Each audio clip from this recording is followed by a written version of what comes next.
berhasil dieksekusi secara mengenaskan. Top KKB lenyap di tangan anak buah sendiri. Begini kronologinya.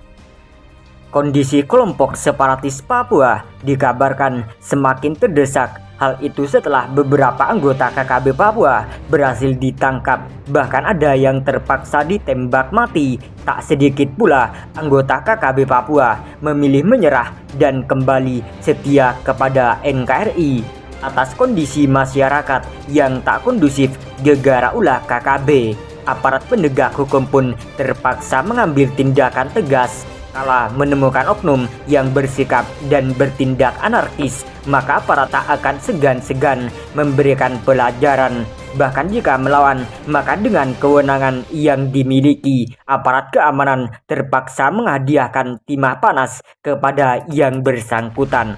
Itulah fakta yang terjadi selama ini, bahwa bila KKB tak henti-henti melakukan tindakan kriminalitas, maka aparat TNI Polri pun terpaksa bertindak.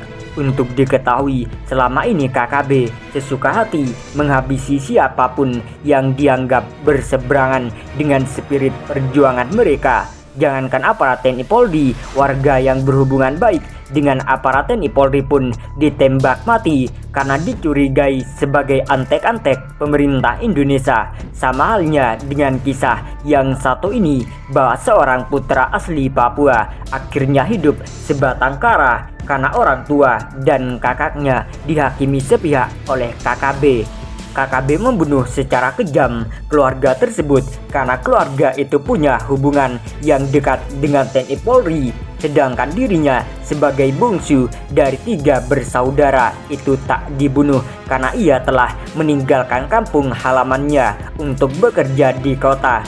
Manakala ia tidak berada di rumah, pada saat itulah KKB secara membabi buta menghabisi keluarga yang dicintainya.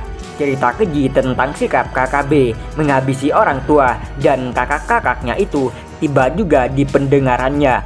Olehnya dengan hati yang hancur karena kekejaman KKB, sosok yang tak mau disebutkan namanya ini pun menangis sejadi-jadinya. Ia tak terima dengan perlakuan KKB terhadap orang-orang yang dicintainya. Ia sangat marah karena alasan pembunuhan terlalu mengada-ngada. Sejak itu, sosok ini memendam amarah. Ia menaruh dendam pada KKB. Karena tindakan merekalah kini ia hidup sebatang kara. Singkat cerita, suatu hari setelah ia punya uang yang cukup, ia lantas membeli sebuah senjata api laras panjang. Sebelum langkah itu diambil, sosok ini terlebih dahulu belajar pada teman-temannya yang adalah personel TNI Polri.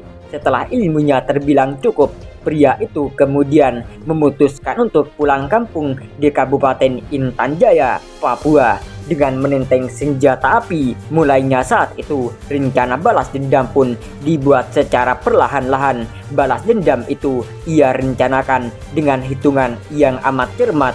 Kisah ini kini viral di media sosial meski tak dibeberkan identitas pria tersebut. Tetapi melalui video viral tersebut, semua rencana balas dendam dikupas tuntas. Awalnya ketika hendak pulang ke kampung halaman, pria itu hanya membawa beberapa potong pakaian, sedangkan senjata api miliknya disembunyikan dalam bungkusan pakaian. Saat memasuki kampung halamannya, mayoritas warga di kampung tersebut sudah tidak mengenalnya lagi. Situasi itu pun dimanfaatkan dengan mengumpulkan berbagai informasi mengenai cerita pembantaian KKB terhadap keluarganya. Setelah informasi berhasil dihimpun, ia pun mulai melangkah ke rencana berikutnya, yaitu bergabung dengan KKB. Bahkan ketika bergabung dengan anggota KKB, ia bertemu dengan sejumlah teman semasa kecil. Dari teman-temannya itulah ia mendapatkan semakin banyak cerita tentang siapa-siapa saja oknum yang membunuh keluarganya. Hingga suatu hari KKB merencanakan penyerangan ke pos keamanan dengan semua skenario yang membahayakan TNI Polri.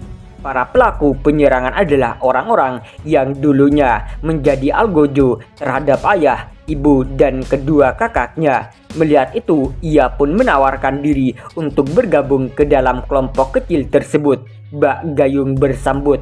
Permintaan dikabulkan hingga akhirnya ia diterjunkan ke medan tempur bersama orang-orang yang dibencinya. Semua anggota KKB termasuk teman-teman semasa kecil tak tahu sama sekali kalau ia sendiri punya misi khusus dalam operasi tersebut.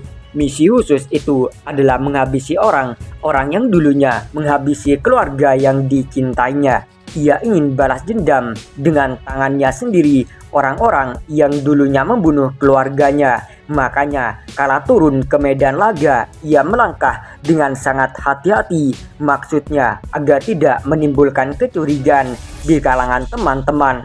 Apalagi saat itu baik anggota maupun pimpinan KKB Intan Jaya sama sekali tak tahu akan apa yang hendak dilakukan di balik hutan belukar. Atas dasar itulah ia pun melangkah pasti menuju sasaran untuk mengeksekusi TNI Polri yang ada di pos tersebut.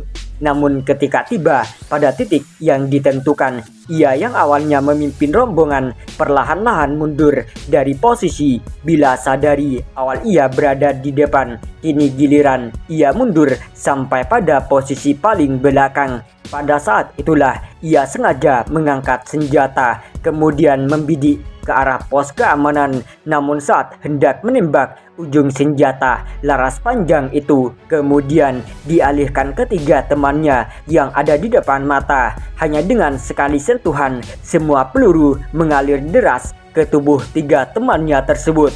Dan sejak itu tamatlah riwayat tiga sosok yang sangat dibenci itu. Mereka dilibas habis tanpa sisa, mereka disikat tanpa rasa ampun. Sejak itu, ketiga sosok di KKB tersebut tak lagi pulang ke markas KKB selama mereka tak akan bisa kembali karena sudah dikirim ke alam lain. Dari video yang viral itu terungkap fakta bahwa siasat yang dilakukan itu merupakan buah dari apa yang dipelajari dari teman-temannya yang adalah anggota TNI Polri. Semenjak mengeksekusi ketiga anggota KKB, ia tak lagi bergabung dengan KKB. Ia lebih memilih untuk menghubungi teman-temannya yang dipercaya bisa melindungi dirinya.